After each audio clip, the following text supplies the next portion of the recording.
सोचिए, कभी कभी ग्रह केवल गणना करने का ही काम नहीं करते, वो जीवन की कहानी भी लिखने का काम कर देते हैं।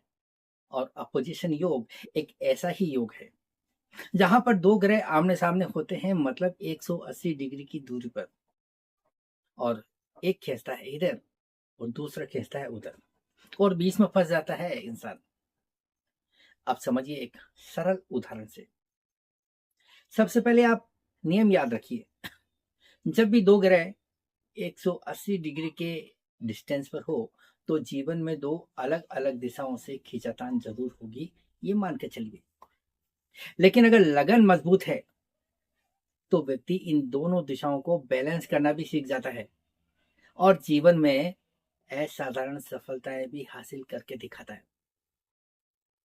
अब जरा ध्यान से देखिए, ये जो कुंडली आपकी स्क्रीन पर फ्लैश हो रही है, ये एक कर्क लगन की कुंडली है। लगन की डिग्री है 10। और हमें पता है कि वैदिक ज्योतिष में हर घर 30 डिग्री का होता है। इसका मतलब अगर लगन यहाँ 10 डिग्री का है तो हर अगले भाव की शुरुआत भी उसी के अनुभाव से होने वाली है, यह निश्चित है। अब आइए अपोजिशन योग की परिभाषा को समझ लेते हैं। अपोजिशन योग क्या होता है? जब दो ग्रह 180 डिग्री के डिस्टेंस पर होते हैं, यानी कि एक दूसरे के ठीक सामने, तब बनता है ये अपोजिशन योग। ये योग दो तरीके से काम करता है। पहला प्लेनेट टू प्लेनेट, और दूसरा planet to house. Planet to planet, दूसरा प्लेनेट टू हाउस। अब आप इस योग को देखिए। लगन की डिग्री है 10, और फोर्थ हाउस में सूर्य है, और सूर्य की डिग्री है यहाँ पर 12। यानी कि सूर्य 10th हाउस को 180 डिग्री की एस्पेक्ट देगा। अब हमें ये नियम याद है कि जब डिग्री वाइज एस्पेक्ट हम देखते हैं तो 5 डिग्री कम या 5 डिग्री ज्यादा का भी अगर अंतर हो तो वो योग प्रभावी रूप से काम करता है। इसलिए यहाँ पर सूर्य 10th हाउस के बीच 178 डिग्री की दूरी है, जो लगभग परफेक्ट अपोजिशन योग बनाता है। अब इसके प्रभाव को समझ लेते हैं। इस कुंडली में सूर्य अपने घर यानी कि सेकंड हाउस का स्वामी बनकर फोर्थ हाउस में बैठा हुआ है। अब ये सूर्य 10th हाउस को एस्पेक्ट करेगा, तो इसका अर्थ होगा कि नेटिव के करियर पर फैमिली और पिता का प्रभाव देखने को मिलेगा। अब यहाँ इंटरेस्टिंग बात यह बनती है कि पिता कहेंगे कि बेटा बैंकिंग या फैमिली का बिजनेस संभालो, और सूर्य जो अधिकारों की बात करता है, ईगो की बात करता है, कहेगा कि मैं कहता हूं वही काम करो। एडमिनिस्ट्रेशन में जाओ या फिर अथॉरिटी लो।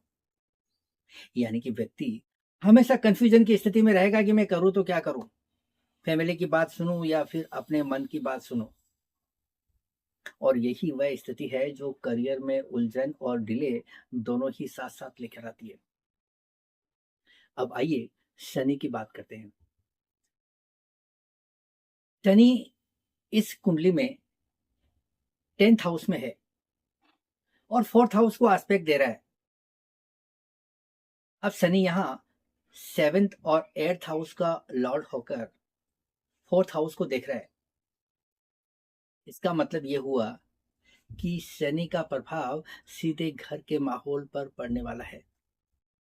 अब क्योंकि एक पुरुष की कुंडली का हम डिस्कस कर रहे हैं, तो शनि की एस्पेक्ट पत्नी की इंटरफेरेंस या प्रेफरेंस के मामलों में देखनी पड़ेगी। यानी कि घर में पिता का कहना भी होगा और पत्नी की राय भी होगी, और व्यक्ति बीच में फंसा हुआ रहेगा। साथ ही घर का एटमॉस्फेयर निश्चित रूप से बिगड़ेगा, घर में क्लेश के कारण। अब बात करते हैं शनि के स्वभाव की। शनि न्याय और जस्टिस का कारक है। अच्छे कर्म का इनाम भी देता है, तो बुरे काम के लिए पनिशमेंट देने का काम भी यही शनि करता है। अगर पिछले जन्म के कर्म भारी हो तो यही शनि फोर्थ हाउस को हिट करके घर में रुकावटें देगा, चिंता देगा, और अचानक परेशानियों का कारण बनेगा। ये एक तरह से शनि का पनिशमेंट है, और लेकिन साथ ही ये सिखाता है कि डिसिप्लिन रखो, मेहनत करो, प्रैक्टिकल बने रहो। अब देखिए, फोर्थ हाउस में सूर्य है जो अथॉरिटी चाहता है, वही 10th हाउस में बैठा हुआ शनि है जो पैसेंस और हार्ड वर्क चाहता है। दोनों की सोच एकदम उल्टी, और यही टकराव इस नेटिव की सबसे बड़ी परेशानी बन जाएगी। ये तो बात हुई प्लेनेट टू हाउस की। अब समझते हैं प्लेनेट टू प्लेनेट के हिट को, यानी कि सूर्य और शनि के बीच में बनने वाले इस अपोजिशन योग को। अब दोनों ही ग्रहों को अगर हम डिग्री वाइज देखें तो सूर्य की डिग्री है 12 और शनि की डिग्री है 15, यानी कि दोनों ही ग्रहों के बीच में 183 डिग्री का डिस्टेंस है। और इसे हम अंशात्मक अपोजिशन योग कहते हैं, जो बहुत सटीक तरीके से काम करता है। ठीक वैसे ही जैसे दो योद्धा आमने सामने खड़े हों और दोनों ही के पास में हथियार हों और कोई भी झुकना नहीं चाहता हो, यानी कि घर और करियर के बीच में सीधा टकराव एकदम तय है। अब सवाल, समाधान कहाँ है? ऐसी स्थिति में निर्णायक भूमिका होती है लगन और लग्नेश की। अगर लगन मजबूत है, लग्नेश मजबूत है, तो इस टकराव के बावजूद व्यक्ति अपने आप को मजबूत बनाकर पेश करता है, विपरीत परिस्थितियों को अवसर में बदलने की ताकत देता है। लेकिन अगर लगन कमजोर है, लग्नेश कमजोर है, तो यही टकराव व्यक्ति के करियर की सबसे बड़ी परेशानी बनकर उभरता है। अब देखें, ये कुंडली कर्क लगन की है। लग्नेश चंद्रमा 9th हाउस में बैठा है और उसका डिस्पोजिटर बृहस्पति 11th हाउस में, यानी कि चंद्रमा मजबूत स्थिति में है। और इसका अर्थ यह है कि ये व्यक्ति परिस्थितियां चाहे कितनी ही कठिन क्यों ना हो, अपने दम पर सफलता पाएगा, मुश्किलों को अवसर में बदलने का काम करेगा, स्किल्स को डेवलप करेगा और बता देगा कि विपरीत हालात भी मेरा कुछ भी नहीं बिगाड़ सकते। अब वास्तविक समाधान की बात करते हैं। जब भी किसी कुंडली में ऐसा अपोजिशन योग बनता है तो दोनों ही ग्रहों की ताकत को परखिए। जो ग्रह ज्यादा स्ट्रोंग हो उसकी दिशा में चलिए, वही सही रास्ता दिखाएगा आपको। अब इस कुंडली में सूर्य अग्नि तत्व का ग्रह होकर जल तत्व की राशि में बैठा है, यानी कि सूर्य इस कुंडली के अंदर कमजोर स्थिति में नजर आ रहा है। वहीं अगर शनि कर्म का कारक होकर कर्म भाव में बैठा हुआ, यानी दिग्बल से ज्यादा दूर नहीं गया है, और दो शुभ ग्रह चंद्रमा और बृहस्पति के कर्तरी के बीच में है, यानी कि यहाँ पर शनि सूर्य से कहीं ज्यादा मजबूत नजर आ रहा है। इसलिए नेटिव को चाहिए कि वह अपने करियर में शनि के रास्ते को अपनाए, डिसिप्लिन, प्लानिंग, पैशंस और हार्ड वर्क के साथ में काम करे। ऐसा करते ही वह अपने कंफ्यूजन को खत्म करेगा और समस्याओं पर नियंत्रण पाएगा और अंततः उसको सफलता भी मिलेगी। अब बात करते हैं निष्कर्ष की। तो दोस्तों, एक ही अपोजिशन योग को देखकर आप पूरी कुंडली की गहराई को समझ सकते हैं। ये डिग्री टू डिग्री काम करने वाला एक सटीक और निर्णायक योग है। इसी से आप न सिर्फ परिणाम निकाल सकते हैं, बल्कि रेमेडीज भी डिजाइन कर सकते हैं, और वो बड़ी आसानी के साथ में। जैसे इस केस में हमने देखा कि शनि निर्णायक भूमिका में है, तो शनि को मजबूत करना ही सबसे बड़ा उपाय है।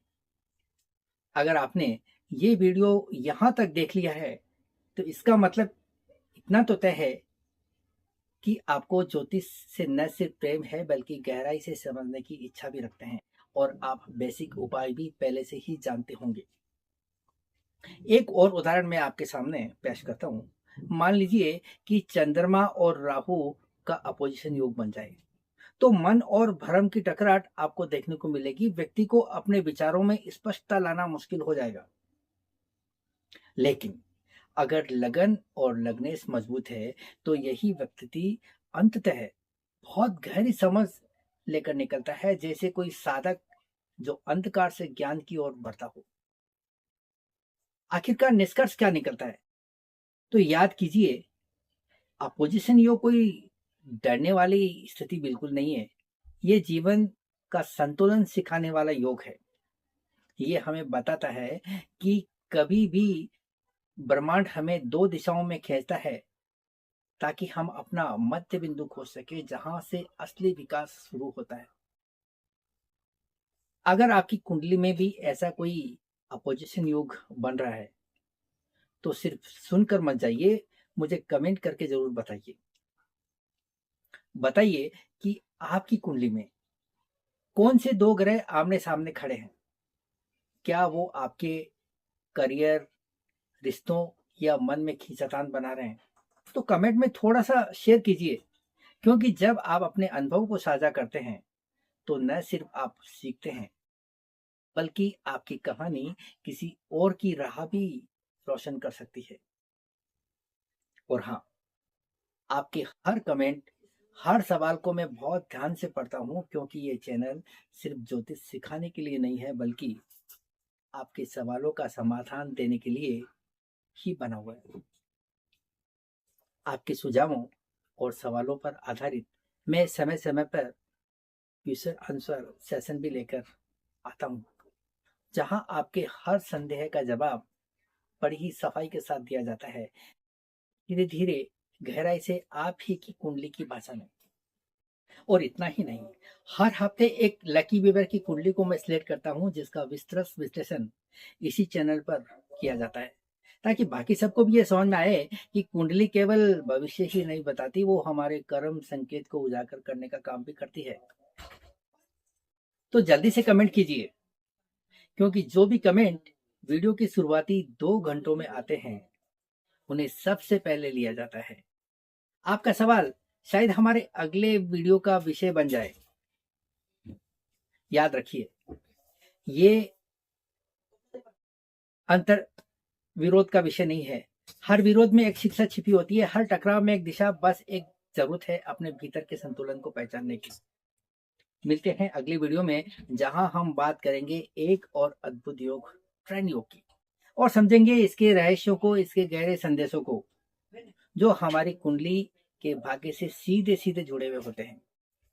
और हाँ, अगर आप सच में अपने जीवन की समस्याओं का समाधान और कर्मों के संकेत दोनों को ही समझना चाहते हैं, तो मेरे दोनों चैनल ज्योतिष विद आनंद और समस्या से उपाय तक को जरूर सब्सक्राइब कर लीजिए, क्योंकि यही वो जगह है जहां अनुभव से हर सवाल का उत्तर मिलता है शांति से। अगर ये वीडियो आपको ज्ञानवर्धक लगा हो, थोड़ी सी भी क्लैरिटी दी है मैंने, थोड़ी सी भी दिशा दी है मैंने, तो लाइक और शेयर करके आप मेरी मेहनत का इनाम दे सकते हैं। आपका एक छोटा सा जेस्चर मुझे और बेहतर कंटेंट लाने की प्रेरणा देता है। और हाँ, नीचे कमेंट में जरूर लिखिए कि कौन सा योग या कौन सा कॉन्सेप्ट जिस पर आप अगला वीडियो देखना चाहेंगे। आपके हर सवाल, आपके हर सुझाव मेरे अगले वीडियो की प्रेरणा बन सकते हैं। Thank you for watching. Keep learning and growing with ज्योतिष विद आनंद।